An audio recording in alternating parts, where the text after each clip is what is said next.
retrouver dans votre émission Ma famille, ma vie. Nous sommes en plein mois de Ramadan et qui dit Ramadan dit des tables bien garnies. Mais au milieu de ces tables trône la bouteille de boisson gazeuse. Donc c'est une boisson incontournable pendant ce mois de Ramadan. Mais bien entendu, on sait très bien qu'elle a énormément de dangers donc sur notre santé et surtout sur celle de nos enfants. Sans oublier aussi donc les boissons énergisantes. Et oui, donc de plus en plus de jeunes en consomment et pendant le mois de Ramadan, elle est consommée en soirée car on sait très bien que nos jeunes planifient leur séance de sport le soir et bien entendu pour accompagner et pour avoir l'énergie nécessaire, ils font donc appel à cette boisson énergisante. On verra dans notre émission aujourd'hui tous les dangers que comportent ces boissons. Ça sera dans notre émission dans la deuxième partie. Et bien entendu, dans la première partie de notre émission, j'ai le plaisir de recevoir Wided Agabi. Wided Agabi, bonjour. Bonjour Myriam. Ravi de te recevoir. Merci. Alors, les boissons gazeuses, comme on va voir tout à l'heure, un véritable problème, mais il y a aussi donc les personnes qui sont diabétiques et on va essayer un petit peu avec toi de voir quel est le programme et quelles sont, on va dire, les choses à faire pendant le mois de Ramadan. Ça sera tout de suite après le jingle, l'avis de l'expert.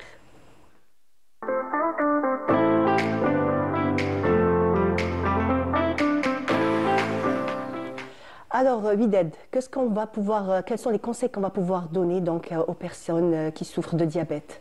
Alors, le mois de Ramadan, c'est un véritable défi, donc particulièrement pour les personnes diabétiques, parce que ces personnes vont rencontrer quelques complications pendant ce mois sacré liées à leur maladie, surtout si ils vont pas suivre les conseils nécessaires. Cependant, s'ils vont justement adopter certaines mesures et certains conseils, ils vont pouvoir jeûner en toute sécurité.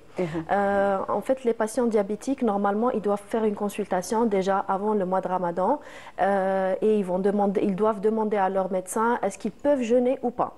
Pour ceux, c'est une question récurrente. Hein. En fait, oui. Chaque année, on en parle, que ce soit dans les médias ou dans tous les réseaux sociaux aussi.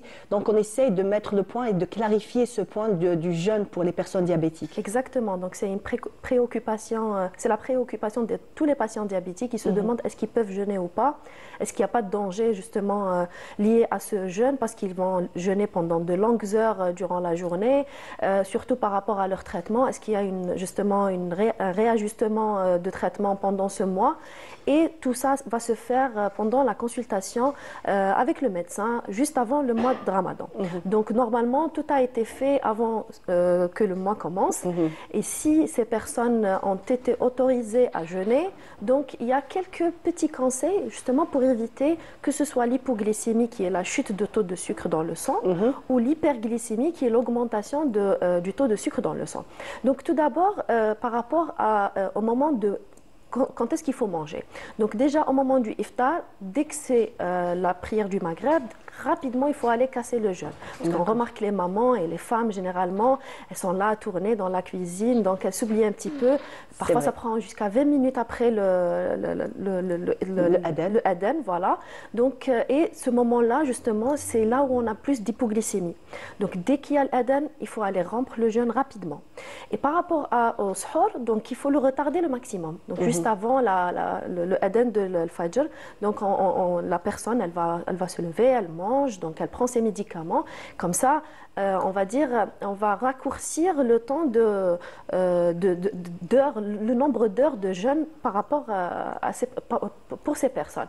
Donc pour le iftar, ce qui est préconisé, c'est généralement, on commence par des dates, 1 à 3 dates par exemple. Donc même pour les personnes diabétiques, il est préconisé de commencer par 1 à 3 dates. Exactement. Donc privilégier surtout donc comme on le fait tous, une soupe, une harira par exemple, de la shorba, une petite assiette et accompagner ça avec une salade, des protéines parce que c'est très important d'avoir dans nos repas des protéines, donc du poulet, de la viande, du poisson, donc tout ce qui est, ça va dépendre de ce qui est disponible et on termine par un fruit. Donc soit on prend le fruit en jus, soit on le consomme directement.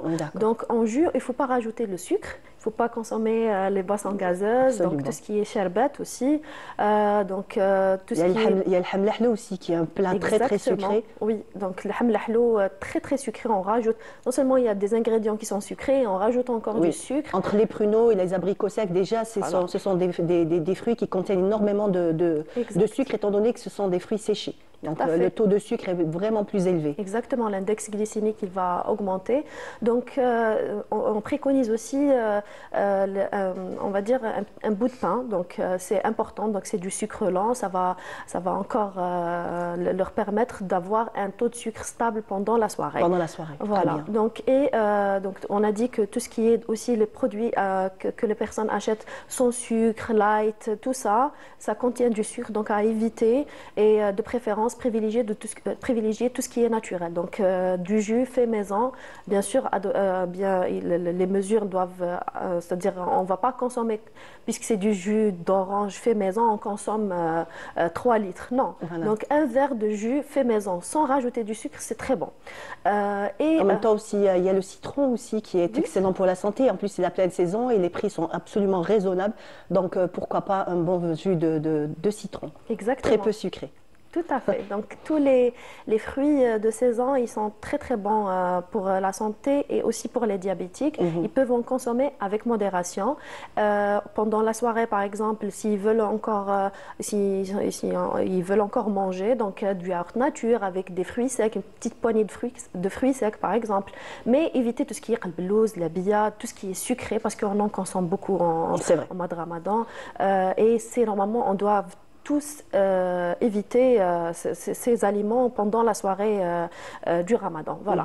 Et par rapport au Fajr, donc au Suhoor aussi, donc privilégier des aliments, donc fruits, légumes, le café au lait sans sucre. Donc ça va leur permettre justement d'avoir un taux de glycémie ou de sucre pendant la journée qui est stable. Voilà. Donc pour le Suhoor, il y a des personnes qui sont plus salées, d'autres plus sucrées. Donc oui, certains ça va être un incontournable café au lait, peut-être avec un peu de viennoiserie, et d'autres, ça sera par exemple on va dire des plats salés. Est-ce que aussi, même si par exemple on se prépare comme si un petit plat salé, est-ce que c'est bon aussi? Oui, c'est bon. Privilégier beaucoup plus les sucres lents, pas les sucres rapides, et un repas équilibré toujours. Donc, une portion de protéines, une portion de glucides, du bon gras, bien sûr, un peu d'huile d'olive et tout. Donc, c'est toujours bon pour la santé. Alors, on a un plat qui est incontournable, c'est le msfouf bzbib. Est-ce que c'est bon de le prendre au Suhoor? Alors, bon, pour les personnes diabétiques. Oui, pour les personnes diabétiques. Oui, c'est vrai que zbib, c'est encore aussi... C'est, en fait, pour les personnes diabétiques, déjà, le ta'am, donc le couscous, c'est sucré, et aussi le zbib, c'est sucré. Donc, c'est pas tous les jours, on ne doit pas consommer ça tous les jours déjà, et la quantité doit être bien adaptée. Franchement, donc il faut compter le nombre de cuillères qu'on consomme, mais ce qui... Ça sera à peu près combien de cuillères à soupe pour Alors, cuillère à soupe, c'est 6 cuillères à soupe. D'accord. Maximum, moi, ce que je préconise pour mes patients qui sont bien équilibrés, tout va bien, jusqu'à 8 cuillères, pas plus. D'accord. Voilà, parce que je sais ça fait une petite assiette raisonnable. Exactement, voilà. Je sais que le couscous, c'est... c'est bon. Même si on leur interdit de prendre du couscous, ils vont encore le prendre. Je les comprends, je ne suis pas dans ce cas de figure, mais je comprends, c'est vrai que c'est bon, c'est vraiment délicieux comme plat. Exactement, donc, pas tous les jours, il faut varier, donc on peut varier, donc on peut prendre du couscous par exemple 1 à 2 fois par semaine maximum, pas plus, pendant le Ramadan. Les autres jours, il vaut mieux prendre autres aliments, donc d'autres légumes, fruits. Donc au moment du Suhoor, ça va nous permettre d'avoir un taux de sucre équilibré et stable. Alors aussi, il faut bien s'hydrater pendant la période entre le iftar et le Suhoor. Donc minimum, c'est 1,5 litre. Si on peut plus, c'est encore mieux. Donc ça va nous éviter la déshydratation et ça va nous éviter certaines complications liées au diabète. Par rapport à l'activité physique, donc c'est pas interdit. On peut avoir une activité physique, de préférence après l'iftar, mais ça doit pas être une activité physique intense. D'accord. Voilà. Donc oubliez la salle de sport et de musculation. Oui, pour les personnes diabétiques, il vaut mieux pendant le Ramadan éviter, donc privilégier surtout la marche, du yoga, en fait des séances d'activité physique qui sont plus légères. ou moins douces, légères. Exactement. Et c'est très très bon pour l'équilibre du diabète. Au contraire, c'est conseillé. Voilà, donc pendant le ramadan, on ne bouge pas beaucoup parce qu'on va un petit peu économiser l'énergie. C'est vrai. Voilà, donc il vaut mieux privilégier donc, cette activité physique chez les personnes diabétiques, ça va stabiliser le taux de sucre dans le sang. D'accord. Et aussi, donc, ce qui est préconisé chez ces patients, c'est de surveiller le taux de glycémie. Donc, la surveillance va se faire de cette manière. Donc, avant le iftar, juste avant de casser le jeûne, 2 heures après le iftar, donc après avoir mangé, avant le suhoor, et pendant la journée, on va dire au milieu de la journée ou vers l'après-midi, comme ça on aura une idée ou une vision du taux de sucre dans le sang. Comme ça on évitera l'hypoglycémie parce que par exemple si la personne elle va prendre son taux de sucre, elle va le trouver inférieur déjà à 1 gramme, ça veut dire que en arrivant vers l'iftar, ça va encore baisser. Donc, comme ça va permettre à la personne d'éviter l'hypoglycémie. Et vous savez très bien que l'hypoglycémie est très grave. C'est très dangereuse, c'est vrai. Exactement. Donc, si on constate une hypoglycémie... Absolument, c'est la question que j'allais te poser. Donc, si on voit que l'hypoglycémie, on va dire, pointe le bout du nez, on fait quoi? Exactement. Soit on a des symptômes qui sont tremblements, sueur, vertige, fatigue, donc flou visuel. On mesure rapidement le taux de sucre. Et si on constate qu'il y a une hypoglycémie, surtout si le sucre est inférieur à 0,70, donc sur le glucomètre, là il faut rapidement aller casser le jeûne, ne pas attendre même s'il reste une demi-heure pour le iftar. Voilà, parce que généralement, des patients, ils font toujours ça. Donc, ils voient qu'ils ont une hypoglycémie. Ils se disent, voilà, il ne reste pas beaucoup pour l'iftar, je peux attendre. Et c'est à ce moment-là qu'il y a ça chute rapidement et c'est le coma hypoglycémique. Ils les ramènent rapidement aux urgences à chaque fois. Donc, c'est la complication qu'on rencontre le plus au mois sacré. Donc, rapidement, casser le jeûne avec 3 carrés de sucre, par exemple dans un verre d'eau, voilà, ou un demi-verre de jus aussi, 3 cuillères de miel si on a du miel à la maison, 3 cuillères de confiture aussi si on a à la maison. Donc, on peut choisir l'une de ces méthodes pour casser rapidement le jeûne. Ça va augmenter le taux de glycémie et par la suite, on pourra encore manger comme ça, avoir un sucre lent qui va diffuser dans le sang. Voilà. Mais en premier, il faut commencer par donc 4 carrés de sucre, de la confiture ou du miel. 3 carrés de sucre, voilà. Oui, donc rapidement. Il faut un sucre rapide, pour augmenter rapidement la glycémie. Mais ces quantités sont bien étudiées pour ne pas justement faire augmenter plus qu'il en faut le taux de sucre dans le sang. Et donc, si par exemple la personne elle ne sait pas prendre ses médicaments pendant le ramadan, elle peut toujours contacter son médecin traitant. Il va lui montrer comment réajuster son traitement. Aussi, si la personne elle constate le taux de glycémie supérieur à 2,5 sur plusieurs jours, elle doit retourner chez son médecin pour justement encore réajuster le traitement. Généralement, quand on a un patient, par exemple moi-même je le fais, si j'ai un patient où je redoute qu'il va avoir un déséquilibre au mois de Ramadan, j'essaie de le suivre. Voilà, donc de lui demander de me ramener les tableaux de mesure. Comme ça, chaque 3-4 jours, ça me permet de réajuster son traitement et de lui éviter les complications. Avoir une alimentation bien équilibrée pendant le mois de Ramadan, ça c'est primordial pour tout le monde, pour nous tous, pas uniquement pour les diabétiques. Et normalement, avec ces conseils, le patient pourra jeûner en toute sécurité. Voilà. Et pour aussi les personnes qui ne sont pas diabétiques, qui n'ont aucun problème de santé, eux aussi, ils doivent faire très attention à leur alimentation et ce qu'ils mettent dans leur assiette pendant le Ramadan. Donc le mois de Ramadan, c'est une occasion pour remettre le corps, on va dire, à zéro, donc éliminer tous les déchets, les toxines qu'on a emmagasiné pendant toute l'année. Exactement. Voilà, pendant le reste de l'année. Tout à fait. Et si on va jeûner toute la journée, donc on va éliminer tous ces toxines et les déchets, mais pendant la soirée, on va tout récupérer. c'est qu'on n'a C'est rien comme ça, on fait. n'avait rien fait. Voilà, D'accord. exactement. Donc, restez toujours raisonnable. Moi, le conseil que je donne, généralement, c'est de mettre des petites assiettes, toujours. Oui. Donc, ne pas choisir de grandes assiettes parce que la quantité augmente. Donc, plus c'est petit, plus la quantité est réduite. Et plus Exactement. c'est bon, c'est meilleur pour notre santé. Tout à fait, Très oui. bien. Merci beaucoup, Wided. Merci à vous. pour ces précieux conseils. On se retrouve donc la semaine prochaine. Inch'Allah. Inch'Allah. Merci Salam beaucoup. Et tout de suite, notre émission continue juste après ces images. On revient. Donc, la thématique principale, les boissons gazeuses et les boissons énergisantes.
De retour sur notre plateau, j'ai le plaisir de recevoir le docteur Oumnia Linda. Donc, vous êtes médecin nutritionniste. Bonjour. Bonjour. Merci d'être là. Merci de m'inviter. Et monsieur Mnowar Hassan, bonjour. Bonjour. Donc, vous êtes le président de l'association El-Aman de la protection des consommateurs. Bonjour et bonjour à tout le monde. Bonjour, en tout cas, merci d'être là. Ce matin, donc, on est pendant le ramadan, on sait très bien que les boissons gazeuses et les boissons énergisantes sont là, elles sont incontournables. Oui. Donc elles évincent même la bouteille d'eau, hélas. Absolument. Un véritable fléau, hein, c'est un véritable danger que l'on vit au quotidien et qu'on fait de nous-mêmes. Hein. On va dire que ce danger, c'est nous-mêmes qui allons l'acheter. Et on sait très bien que pendant le ramadan, c'est compliqué. La table est bien garnie, on attend le repas avec impatience, mais hélas, l'erreur est là, c'est ces boissons gazeuses. Vous avez tout dit. D'abord qu'il y a danger, qu'il y a erreur, qu'il y a de mauvaises stratégies dans la consommation. Et aussi, les tables garnies de cette manière, ça ne ferait que, je dirais, augmenter le nombre de maladies et augmenter les risques. Vous savez que de plus en plus on devient malade en Algérie. Hein. Donc moi je parle de chiffres, c'est des chiffres qui nous le disent. Le ministère de la Santé nous avait fait un exposé pour nous dire que nous sommes arrivés à 51 000 nouveaux cas de cancer à la fin de l'année passée. Et nous avons un nombre de diabétiques qui a augmenté, donc je ne me souviens pas des chiffres, mais nous avons l'obésité qui a atteint actuellement plus de 14%. Donc, alors et qui ne touche pas que les adultes, même les enfants les enfants, bien sûr. Alors, pour expliquer, c'est qu'en 2012, on était à 4%, et en 2024, on est à 14%. Donc on a augmenté de 10% en 10 ans. Et c'est exponentiel. Donc on est en train de faire très vite. Donc dans la même durée, dans d'autres pays développés, ils n'ont pas augmenté comme nous. D'ailleurs, dans certains pays, ils sont en train de descendre. Donc pour dire que cette table bien garnie, elle est en train de faire beaucoup de mal. Donc le mal d'abord à la santé, mais aussi à l'économie. Parce que vous savez que toutes ces limonades qu'on achète, c'est avec de l'argent. Absolument. Et ces limonades qu'on achète aussi, elles sont bien sûr vecteurs de maladies qui portent beaucoup de produits chimiques, mais aussi dans leur production, dans leur fabrication, c'est de l'électricité, c'est de l'eau, et tout ça. C'est de la pollution. Toutes ces bouteilles qui se retrouvent dans la nature. Hélas. Non, mais d'abord pour leur transport, et puis le PET qu'on jette. Donc on devient quand même des consommateurs qui manquent de responsabilité. Donc que ce soit par rapport à la santé, que ce soit par rapport à l'environnement, que ce soit par rapport à l'économie. On doit faire très attention. Et surtout au Ramadan. Donc c'est vrai que Ramadan, vous savez, Ramadan, Dieu nous a imposé Ramadan pour que justement qu'on puisse faire cet exercice de se retenir, donc d'aimer, de vouloir quelque chose et de ne pas la toucher, de ne pas la consommer.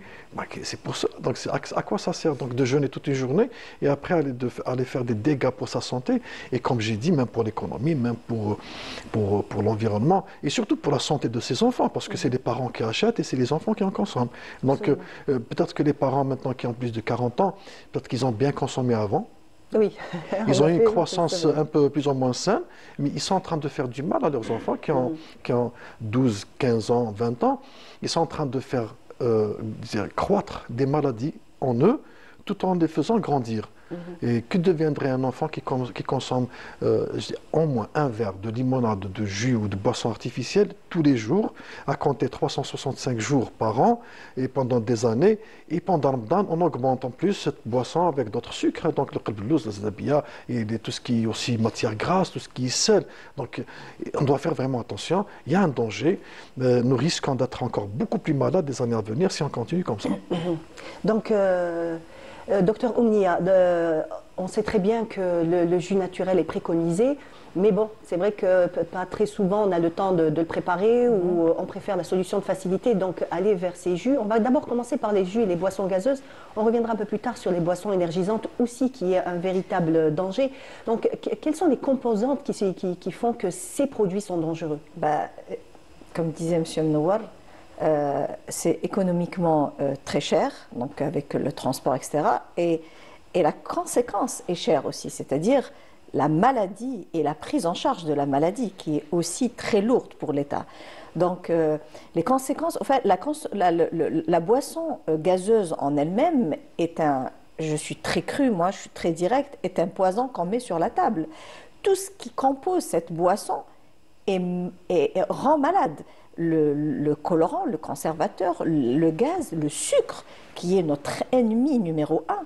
Donc, mettre ça sur la table de nos enfants, comme disait M. Mnouar, et la table de nos parents, c'est pas de les aimer, tout simplement. Je suis désolée, on n'aime pas nos enfants en les empoisonnant quotidiennement. C'est dur à dire. Mais pour moi, c'est un empoisonnement, c'est une addiction après, ça se termine avec une addiction.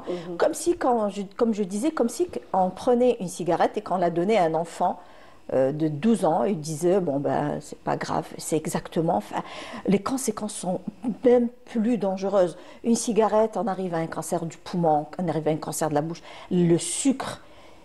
Tous les cancers ont un paramètre par rapport à notre alimentation et par rapport à ce sucre raffiné qu'on mange. C'est-à-dire que l'obésité est une maladie inflammatoire et l'inflammation, c'est le point de départ de toutes les maladies, y compris le cancer. Donc, honnêtement, mettre toutes ces boissons sur la table, c'est loin d'être un signe d'amour. Me disait un parent, je l'aime beaucoup mon fils, donc je lui achète tout ça. C'est une drôle de manière d'aimer quand même. Ouais. Et encore plus pendant le Ramadan où les boissons sont décuplées, toutes sortes de boissons, avec un taux de sucre très élevé. Et n'oubliez pas le sucre qui est caché dans particulièrement dans les glucides, dans les gâteaux, dans le pain. Le pain, ils achètent en dehors, en dehors du fait que tout est mis dans les poubelles après, donc le gâchis que font les gens par rapport au pain, où ils rentrent dans une boulangerie, on voit des queues faramineuses pour acheter, c'est du sucre ça aussi. Non seulement c'est mauvais pour la santé, c'est du gluten aussi qui est très mauvais pour la santé. Donc je ne dirais pas ne pas prendre, hein, loin de là, hein, parce qu'à un moment donné, c'est très compliqué de changer les habitudes alimentaires des gens comme ça du jour au lendemain, mais faites quand même attention à diminuer, déjà à substituer le pain avec du pain complet. Ça reste du pain, ça reste du sucre, mais l'absorption est beaucoup plus lente, et substituer les boissons gazeuses avec des boissons naturelles, comme vous le dites. C'est de l'eau gazeuse, hein, avec du citron, avec de la menthe, et à la place du sucre, on peut mettre du sucre de date. On est un pays de date.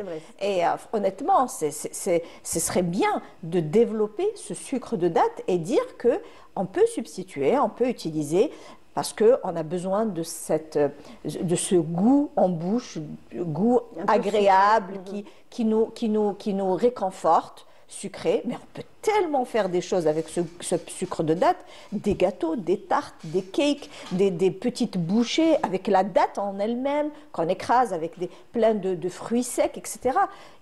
On ne vient pas me dire que c'est trop cher, parce que si on calcule toutes ces boissons et qu'on achète à côté des noix ou des amandes ou des cacahuètes carrément, franchement, je suis sûre que ça doit être beaucoup plus cher que d'acheter des produits sains. Je vous le confirme. Hein, ou des fruits. Non, mais je vous le confirme. Voilà. Ça va coûter moins cher d'abord. C'est un prix extraordinaire, oui, absolument. Ça va coûter moins cher pour la table, ça va coûter moins cher pour l'avenir. Parce que pour les gens santé. maintenant, qu'est-ce qu'on dépense pour la médication, pour l'hospitalisation, pour les médicaments, pour les soins?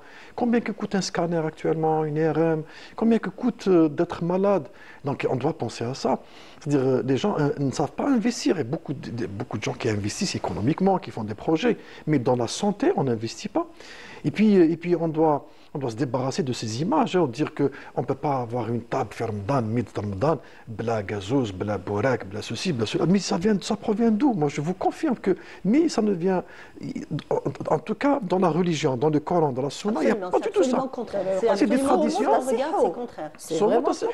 Le jeûne, c'est justement pour diminuer de manger, c'est-à-dire pour débarrasser notre organisme de tout ce qui est toxine, tout ce qui est excès, tout ce qui est sucre, tout ce qui n'est pas bien. Donc c'est un mois de maintenance. Ce mois, c'est un mois de maintenance.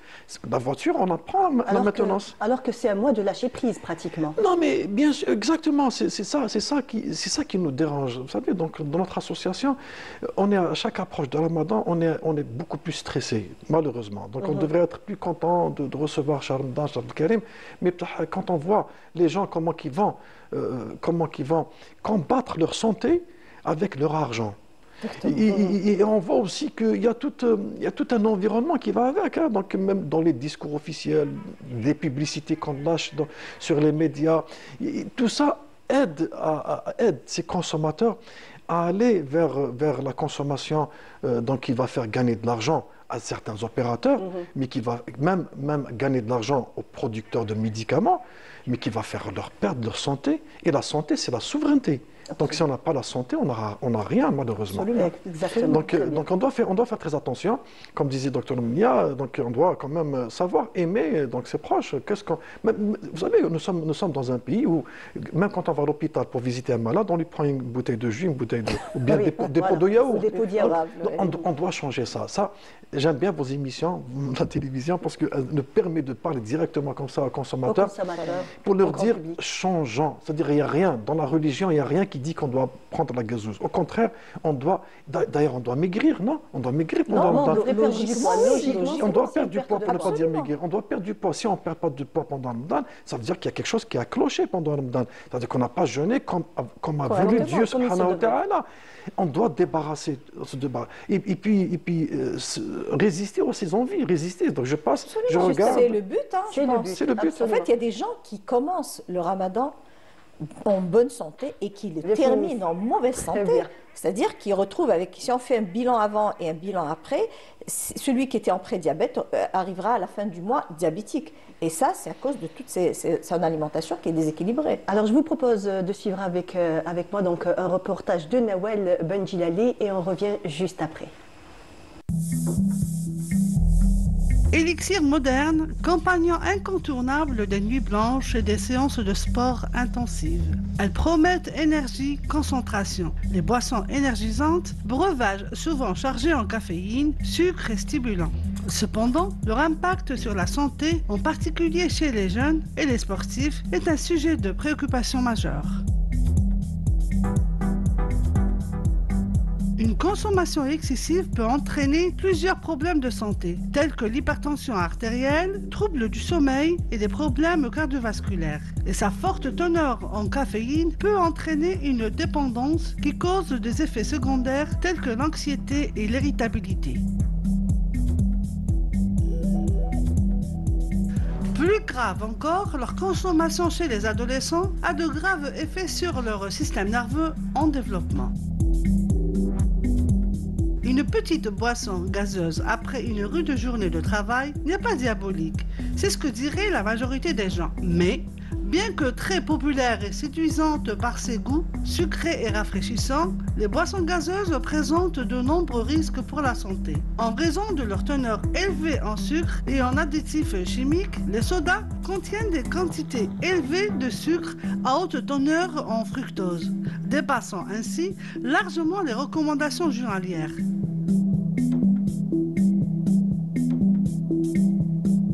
Ce qui entraîne une prise de poids, l'augmentation du risque du diabète type 2, danger pour les dents et les os et problèmes aussi cardiovasculaires. Et surtout facteur clé de l'obésité chez les plus jeunes. Donc, préservons notre santé. Une bonne prise de conscience collective est la clé pour trouver un équilibre entre plaisir et bien-être. Donc, c'était un reportage de Nawel Benjilali. Et Monsieur Mnowar, je voudrais encore que vous nous éclairiez.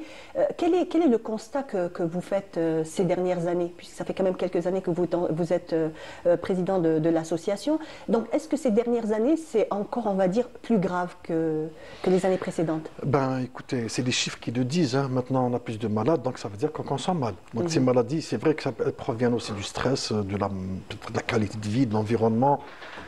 Mais il y a beaucoup d'autres facteurs en parallèle, mais beaucoup plus de ce que nous mangeons. Parce que quand les cancers qui ont évolué en Algérie, c'est les cancers colorectaux. Donc ça veut dire que c'est ce qu'on mange. On mange encore beaucoup de pain. Et le pain est un vecteur de plusieurs maladies. Donc le pain actuellement, il n'est pas seulement fabriqué ou confectionné de farine ultra transformée, raffinée, mais aussi de beaucoup de produits chimiques pour les améliorants. Et en plus, maintenant, on rajoute du sucre comme un autre adjuvant qui n'est pas cher. Le sucre, il est plafonné par l'État, donc c'est un prix dérisoire par rapport à d'autres produits. Donc on utilise le sucre dans beaucoup de choses, même dans le café. Vous imaginez qu'on a des torréficateurs qui utilisent beaucoup de sucre pour torréfier le café, pour donner du bon goût, pour tremper le consommateur, je dirais. Et c'est du sucre qui est ajouté, c'est du sucre qui est caramélisé, qui est très dangereux. Qui est cancérigène. Oui, cancérigène. Donc pour le constat, il est alarmant. On doit le dire comme ça. Donc on doit faire très attention, on doit se rattraper. C'est pour ça que moi, j'essaie d'être cru comme un médecin. Je ne suis pas médecin, mais j'aime parler parfois comme médecin pour que le malade ait conscience, pour éveiller les consciences. Quand je dis éveiller les consciences, pas seulement du consommateur, mais tout l'environnement qui dirige le cadre de la consommation. Les boissons. Vous savez que pendant l'année, la consommation des boissons colorées ou boissons artificielles a diminué. Donc on a vu, avec les boissonniers, ils ont fait beaucoup plus d'investissements dans l'eau embouteillée. Donc on voit plusieurs marques d'eau. Mais pendant Ramadan, ils font de grandes affaires. Hein. Vous savez que pendant 3 à 4 mois avant Ramadan, ils commencent à préparer les stocks de boissons artificielles, de jus, limonade, juste pour Ramadan, parce qu'ils savent que les Algériens consomment beaucoup Ramadan. En même temps, c'est un mois où on aime bien essayer de nouvelles marques. Hein. On a aussi cette tendance, quand on voit des nouveaux emballages, il y a aussi donc, le marketing qui est féroce derrière. Sûr. Donc de nouveaux emballages, on va dire des présentations très attractives. On se dit, ah tiens, j'ai jamais goûté celle-là, c'est le moment où jamais de la goûter. Absolument. Donc ça ça, c'est une manière d'attirer les gens. Et puis les publicités à la télé. Hein. Les gens regardent un feuilleton. J'ai jamais vu, moi, dans aucun autre pays où on a une publicité pendant qu'on regarde un feuilleton. Et c'est que des publicités de mauvaises choses, je dirais. C'est des boissons gazeuses, c'est que du sucre, que du sucre, que du sucre. On a l'impression que si on ne prend pas de sucre pendant le ramadan, c'est plus un ramadan. Alors qu'il est très très mauvais de prendre du sucre pendant le ramadan. Pourquoi? Parce qu'il y a des gens qui se lèvent le sahur où ils mangent aussi des sucreries, un café au lait, avec des gâteaux, etc. Ces gens-là vont avoir très très faim au bout de 2 à 3 heures. Donc à midi, ils vont avoir un creux. Pourquoi? Parce qu'il y a une sécrétion d'insuline qui fait qu'on a envie de manger. Donc, plus on mangera du sucre et plus on aura faim et plus on passera une mauvaise journée et on va avoir mal à la tête dans la journée. Il y a aussi un phénomène de mode qui s'est installé ces dernières années, c'est en fait les soirées où toutes sortes de gâteaux sont préparés. En fait, il y a une espèce de concurrence entre les mamans, entre les femmes, il faut le dire. Donc, bon, qui va faire honnêtement, ça a existé de tout temps. Mais ça restait raisonnable. Voilà, ça restait raisonnable. Et ça restait des gâteaux secs, maison, exactement. Absolument. Des gâteaux faits avec des amandes. Fait avec des amandes ou avec, malgré quelles que soient les dates aussi étaient très présentes. Mais c'était des gâteaux qui n'étaient pas aussi sucrés que maintenant. On a l'impression que maintenant, quand on regarde les recettes qu'on donne, c'est toutes des gâteaux qui sont hyper sucrés, où il y a, c'est des gâteaux où il y a du sucre, où il y a du sirop, où il y a du faux miel, hein, ça aurait été le miel industriel, etc. Et là, on a une consommation de sucre où il y a un pic de glycémie qui est très importante. Et ça, c'est, disons, quelques heures ou 1 heure avant de dormir, parce qu'après, les gens travaillent, c'est le ramadan, donc il n'y a pas... Et le manque de sommeil. Avec ça, on rajoute le manque de sommeil, c'est-à-dire que c'est une journée complètement déséquilibrée. Les gens mangent beaucoup pendant le ftar, mangent vite parce qu'ils ont faim, et après, il y en a qui rohent le tarawih, heureusement, parce que ça fait une petite activité physique. Absolument. Et ensuite, ils rentrent de tarawih, c'est encore des gâteaux, c'est encore des boissons sucrées, et honnêtement, c'est un cocktail explosif de mauvaises choses, de sucre et de... Le corps, le foie, a besoin de se reposer. Et là, il ne se repose pas. Docteur Oulia, pardon, je vous ai coupé, mais vous savez qu'en Algérie, pour ne pas oublier de dire ça, c'est qu'on a des régions où les gens, ils font donc, la rupture du jeûne, ils mangent une soupe ou quelque chose comme ça.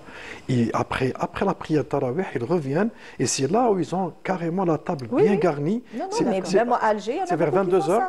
Vers 22h, entre 22h et 23h.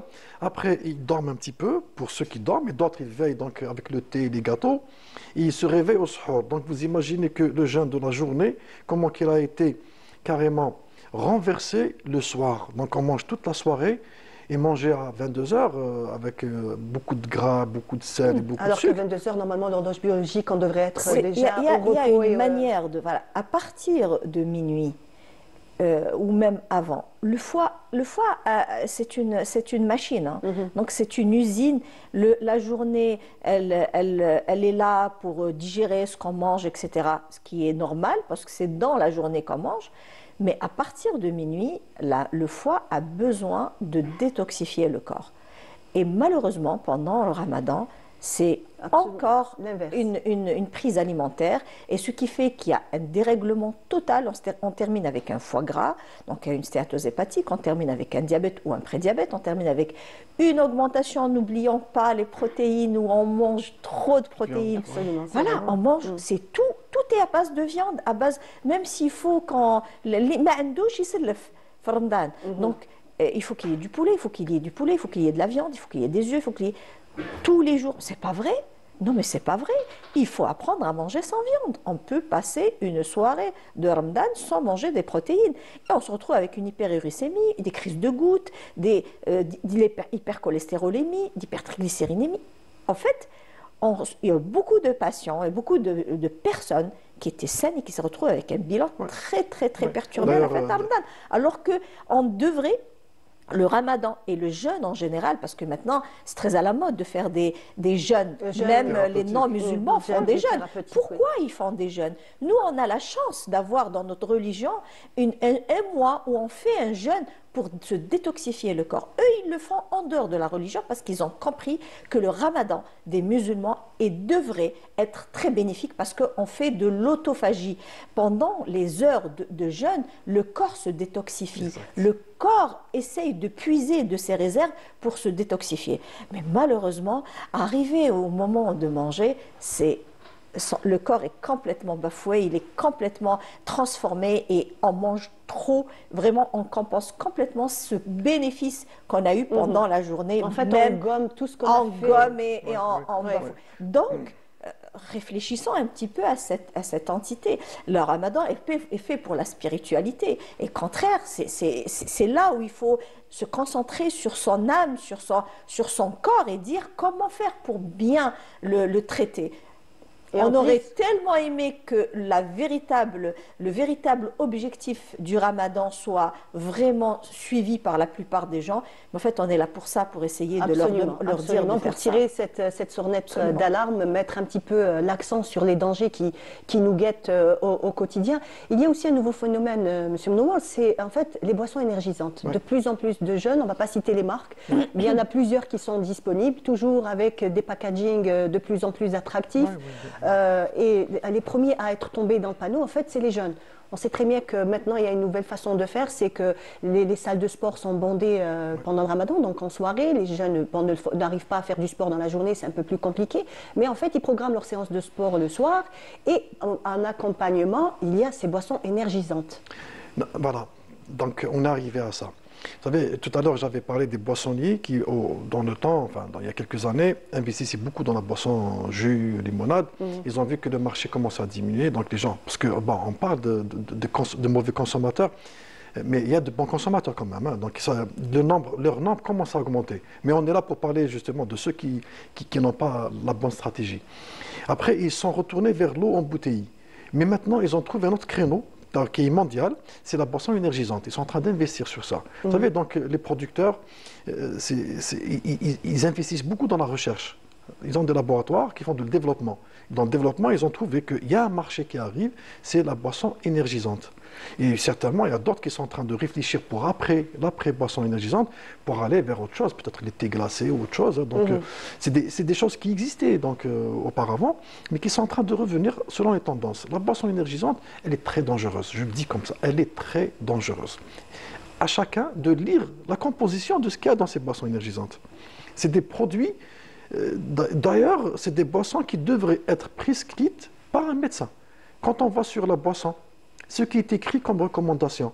D'abord, c'est des boissons qui ne devraient pas être consommées par des individus de moins de 16 ans. Donc, en plus, c'est généralement les adolescents qui le prennent. Ça veut dire qu'il y a un problème. Elles sont aussi proscrites pour les femmes enceintes, les femmes qui allaitent, pour les sujets qui ont un prédiabète ou qui ont des problèmes cardiovasculaires.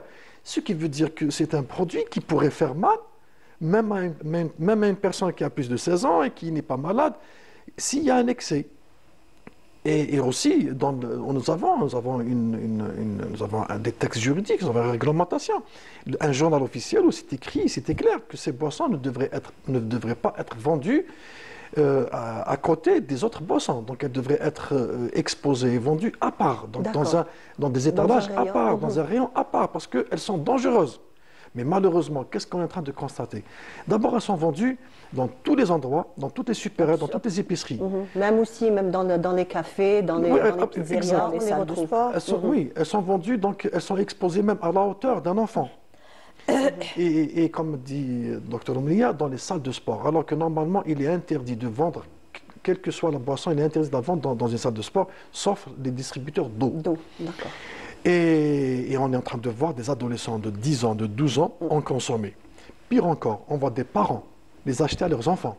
C'est ça. Et ils croient que ça va donc booster leur réveil, augmenter leur intelligence, leur permettre de réviser en meilleure forme, d'avoir de meilleurs muscles. Mais alors que c'est faux. Faites attention, c'est faux. Donc c'est des boissons qui sont commerciales et c'est des boissons qui vont faire une catastrophe sanitaire si on continue comme ça. Pourquoi? D'abord, elles sont vendues à un prix qui est trop bas. trop bas, moi je dirais, à 80 dinars. Non, quand même, je trouve qu'elle est relativement chère comparée à une boisson gazeuse ordinaire. Non, mais la boisson, une petite boisson, la bouteille de boisson de 20 centilitres, elle est à 60 dinars. Oui. La canette de boisson énergisante de 25 centilitres, elle est à 80 dinars. Oui. Vous savez, d'abord, il y a à peu près 10 dinars, parce que l'autre c'est 20 centilitres, 25, donc il y a 10 dinars. Les 10 dinars ne suffiraient même pas pour les 4 doses de caféine qu'on met dans la boisson, sans compter la taurine et les autres produits qui sont chers à l'international. Donc quand on voit tous les produits, ils sont tous importés. Et ils coûtent très cher à l'international. Comment se fait-il qu'on arrive à vendre une canette à 80 dinars alors que l'équivalent, donc dans une autre marque, qu'on importe d'un pays voisin, elle coûte 400 dinars. Donc il y a quelque chose là qui est en train de se faire pour rendre ces enfants, ces adolescents dépendants. Oui, addicts. Oui, voilà. Donc, et c'est déjà fait, parce que c'est déjà fait, c'est déjà installé. On a trouvé des adolescents qui ont consommé jusqu'à 7 canettes par jour. Et là j'interpelle les parents. J'interpelle les parents qui donnent de l'argent comme ça à leurs enfants. Voilà ce qu'ils en font. Vous savez, c'est la même chose que le tabac. Donc, ça va être aussi dangereux que le tabac. Donc, on doit faire très attention. Donc, en tant qu'association, on a essayé de réagir, on est en train de réagir. Donc, on a fait quand même plusieurs réunions, ateliers, on a fait des recommandations, on a fait des courriers à des ministres pour qu'ils essayent d'abord d'enquêter sur ça, et de lancer des enquêtes et de faire des recommandations, d'intensifier le contrôle, donc de rendre les choses à leur place, mais aussi revoir la réglementation. Donc, moins de 16 ans, pour nous, ça reste insuffisant. Il faut qu'on aille à l'interdire carrément à moins de 18 ans. C'est comme le tabac, c'est comme les autres boissons. Et puis, essayer de voir comment assurer ou bien faire assurer une grande sensibilisation, parce que les parents ne le savent pas encore. Donc, il y a beaucoup de parents qui ne suivent pas, parce que pour eux, quand on les rencontre, ils nous disent « nous, on ne savait pas ». Nous, on ne savait pas. Donc, il y a un travail à faire quand même. En fait, je pense qu'ils confondent donc ces boissons énergisantes. Ils se disent, comme par exemple, on voit sur certains emballages où il y a de rajout de la vitamine A ou de la vitamine C. Pas, en fait, pour eux, c'est peut-être ça. Mais en fait, docteur Ounia, dites-nous, quel est réellement le danger de cette caféine, de cette taurine qui... Est-ce que quand on était jeune ou quand vous avez un enfant, vous lui donnez du café? Vous ne lui donnez pas de café? Non, on ne donne pas de café à des enfants, c'est clair. Là, et un enfant de 12 ans qui prend une canette de cette boisson énergisante, il y a au moins 3 tasses de café serrées à l'intérieur, sans compter tout ce qui est, disait M. Mnowar, taurine, conservateur, sucre. Du coup, on a tout ce qui est mauvais. C'est lamentable de mélanger ça avec des boissons. Déjà, les boissons, on en parle depuis tout à l'heure, sont mauvaises. Voilà, alors, même les parents ne connaissent pas. Hein. Moi, personnellement, je ne connais pas. Là, je ne suis jamais dans des rayons de boissons sucrées, mais je ne connais pas le packaging. Et si je vais pour en acheter, si un enfant me dit achète-moi ça, je ne saurais pas que c'est une boisson énergisante. Quand on a toutes ces recommandations, est-ce qu'on a ces recommandations sur d'autres boissons? Non. Si on a toutes ces recommandations, interdit aux moins de 16 ans, femmes enceintes, cardiovasculaires, diabétiques, cela veut dire qu'il y a un problème. Cela veut dire qu'il y a un problème, il y a un danger. Alors que l'enfant, les risques, vous me demandez les risques médicaux, c'est tachycardie, trouble du rythme. Et après, on a...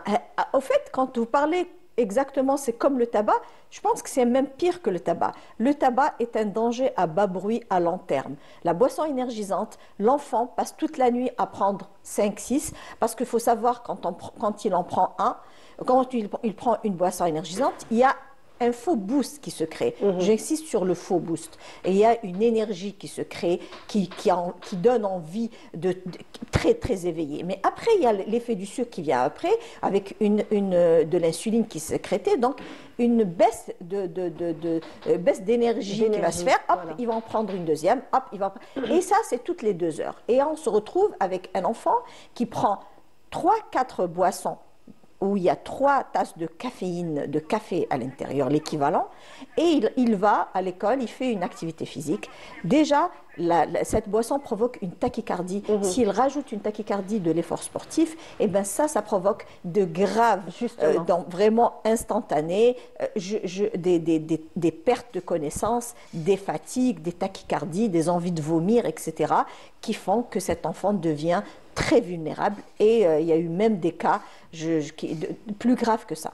Donc il faut savoir que en plus de tout ce qui va à l'intérieur, comme l'anxiété, la névrosité, le manque de concentration, c'est tout à fait le contraire. Ils prennent pour se concentrer, pour travailler, ils se retrouvent à l'examen, donc ils passent toute la nuit à boire cette boisson pour peut-être travailler, et la plupart c'est pour regarder les vidéos et regarder la télé. Ils se retrouvent à l'examen, et bien là, il est complètement, il fera feuille blanche, parce qu'il y a une concentration qui diminue, une vigilance qui diminue, une anxiété, une névrosité, et psychologiquement c'est très très mauvais à long terme. Et on voit même aussi de jeunes adultes qui l'apprennent pendant l'entraînement pour pouvoir continuer. Le fait que ça soit vendu. Ils s'hydratent avec. Voilà, c'est terrible. S'hydrater. Exactement, pour avoir plus d'énergie. Et là, c'est complètement contre-productif, et pour l'activité physique et pour la concentration. Et c'est très très dangereux même. Surtout, alors, des gens qui l'achètent. Bon, quand je dis, il y a des parents qui l'achètent. Oui, il y a beaucoup de parents qui l'achètent, parce qu'il y a de jeunes parents maintenant qui ont grandi en voyant ces boissons donc ils ont commencé jeunes. Ils ont 20 ans, 25 ans, 30 ans, mais ils ont toujours connu cette boisson qui était d'une autre marque, qui n'était pas de la marque algérienne. Et donc, du coup, ils l'achètent, ils la mettent au réfrigérateur, les enfants peuvent la prendre. Un enfant de 5-6 ans, il voit, ah bah c'est de la limonade, il ne fait pas la différence. Et il faut dire aussi qu'au niveau du goût, c'est vraiment réussi. C'est un goût attrayant, c'est une forme attrayante, c'est des dessins attrayants, un ninja sur une boisson, et tout ça fait que ça attire beaucoup l'attention. On dit que ça ne doit pas être vendu pour des enfants, enfin pour des adolescents de moins de 16 ans, alors qu'avec des dessins qui attirent avec des dessins d'enfants. Absolument. Pour moi, même 17 ans, on n'a pas le droit, donc 17 ans c'est le bac, etc. C'est là où ils se disent, ah bon, moins de 16 ans, bon, j'ai 17 ans, je peux la prendre. Honnêtement, il n'y a pas longtemps, j'étais en voyage, et je vous en avais pas parlé, monsieur Mnowar, et je suis rentrée dans un grand supermarché, et j'ai cherché après ces boissons. Je les ai trouvées où? Je les ai trouvées au fond du supermarché, avec l'étalage contre un mur. Ah, voilà. Absolument, c'est vrai. Ça m'a vraiment marqué. J'ai même pris en photo pour vous l'envoyer. Ouais. Cela veut dire que celui qui a envie de l'acheter, il faut qu'il la cherche. C'est vraiment destiné à une personne qui veut vraiment l'acheter. C'est un présentoir, et en face, il y a un mur. Il faut vraiment le chercher. Et si je trouve ça... Donc, c'est déjà pas à la portée des jeunes, pas à la portée des enfants. C'est pas à portée de tout le monde. C'est destiné à une personne qui veut vraiment aller acheter cette boisson. Il s'assume. Mais quand on la mélange avec tout, l'enfant ne connaît pas, le parent, moi personnellement, je ne reconnaîtrais même pas cette canette d'une autre, parce que je ne les connais pas. Et du coup, voilà, les parents peuvent se tromper. La dernière émission qu'on avait fait pour les boissons énergisantes sur la radio, eh ben, il y a plein d'amis qui m'ont appelé, m'ont dit, mais on ne savait pas. Ah, vous m'avez fait peur. Ah là, du coup, franchement, je vais faire attention aux enfants, absolument, etc. Absolument.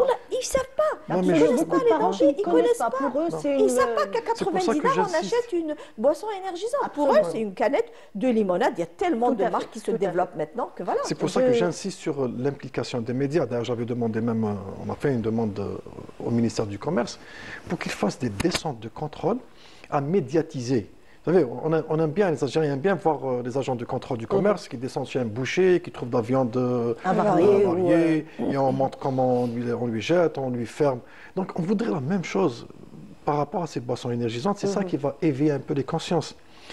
Je ne peux pas ne pas parler aussi de ces Algériens qui consomment des drogues et qui consomment de l'alcool.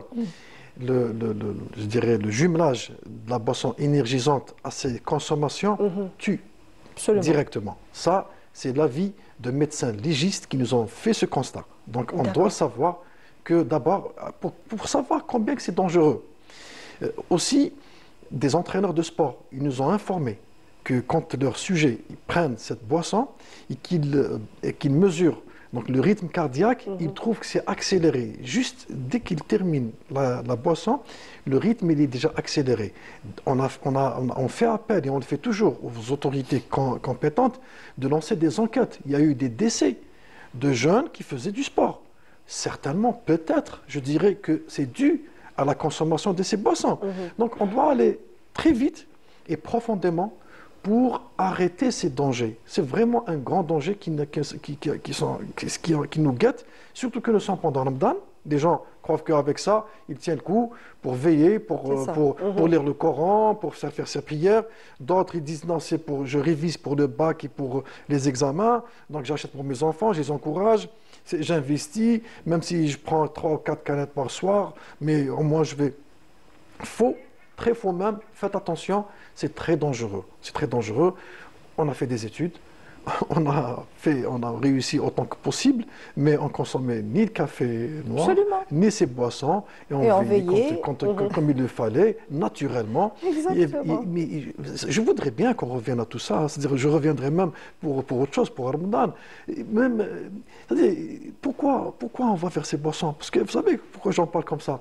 Beaucoup de gens me disent, moi j'achète du jus, de la limonade pour mes enfants, parce qu'il y a des calories, parce que je ne peux pas acheter des fruits, parce que je ne peux pas... Arrêtons, c'est-à-dire moi je dis que, calculons combien que coûte la bouteille de jus, pendant tout le mois de Ramadan, et le qalb-louz et la zdabia, vous allez trouver que vous allez pouvoir acheter des fruits. Et même ces histoires-là de faire des jus de fruits à la maison, moi je ne suis pas très d'accord. Je ne suis pas sous contrôle du docteur Mia. Non, moi je dirais que consommer... substitue un peu, c'est pour aider un petit peu à ce que les gens puissent avoir... On ne peut pas changer les habitudes de manière brutale à tout le monde. On est obligé d'aller step by step. C'est-à-dire que quand on demande à quelqu'un d'arrêter de fumer, en général, il commence à diminuer. Là aussi, je peux dire oui, arrêtez de...